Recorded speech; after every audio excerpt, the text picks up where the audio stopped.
نقارن بين العلمانية الماضية والعلمانية الحالية. ما يجي واحد يجي يقول لو قلنا على ربنا ديكتاتور الناس تزعل. طب هو ربنا ديكتاتور؟ ايه اللي جاب ربنا سبحان الله العظيم ربنا يتقال عليه كده؟ واحد ونفس الرجل يجي يقول لو ربنا دخل الانتخابات لو خد 70% يبقى يحمد ربنا. ربنا يتقال له كده؟ ايه اللي دخل ربنا؟ اسأل نفسك انت ليه بتقول كده.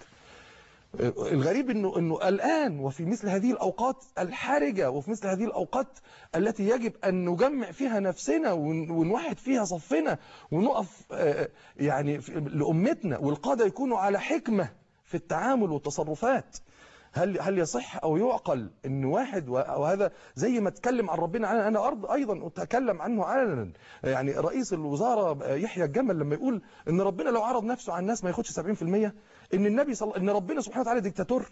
لا والله هذا أنت الضال وأنت الفاسق ده علماءنا ومشايخنا قالوا دي كلمة كفر ما تخرجوش من الملة. والله لو كان يقصدها أو أقول إيه سبحان الله العظيم هيقول لي كنت أمزح.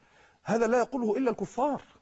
الكلام ده لابد وأن يراجع، ومن الفروسية أن نتكلم معه وهو الآن على منصبه وعلى كرسيه حتى نرده إلى الحق وننصف الله عز وجل. إن تنصروا الله ينصركم ويثبت أقدامكم. لازم المسلم يبقى في صف الله ورسوله. ما ينفعش حد يقول على ربنا كده، ما ينفعش حد يزدري الله ورسوله أبدا أبدا، ولو قالها مازحا يكفر. لأن النبي عليه الصلاة والسلام قال قل أبالله، والآيات في سورة التوبة رجعوها، قل أبالله وآياته ورسوله كنتم تستهزئون لا تعتذروا قد كفرتم بعد إيمانكم. الأمر عظيم، الأمر عظيم. الله سبحان الله العظيم من خلقك ومن ملكك ومن رزقك ومن أنشأك سبحان الله العظيم. لابد وأن يكون للمسلم وقفة، ولابد أن يكون للمؤمن حق يقال. لازم وقفة حق لله سبحانه وتعالى. إن تنصروا الله ينصركم ويثبت أقدامكم. ما ينفعش هذا الاستهزاء بالله ورسوله وهذا الكلام الفج على الفضائيات وبين الناس وينشر على الملأ والناس تسمعه.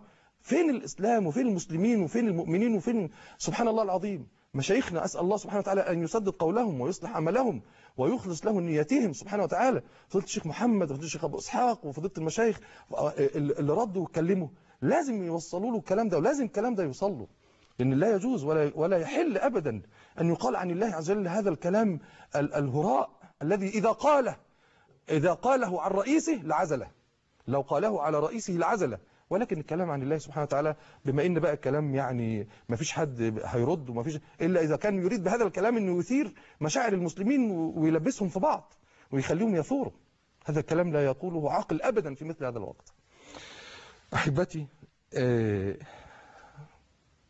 امثال كمال اتاتورك كتير وموجودين، ولكن مش هيأثروا فينا. هذا الرجل كمال اتاتورك لغى الخلافة الإسلامية ولغى حاجات كتير. عارفين قبل ما يموت قال لهم ما تصلوش علي، أنا مش عايز حد يصلي علي، لأنه لغى الصلاة، مش عايز الناس تصلي. قال لهم ما تخلوش حد يصلي علي. مين بقى اللي صلى عليه واختلفوا بعد ما مات؟ قال لهم طب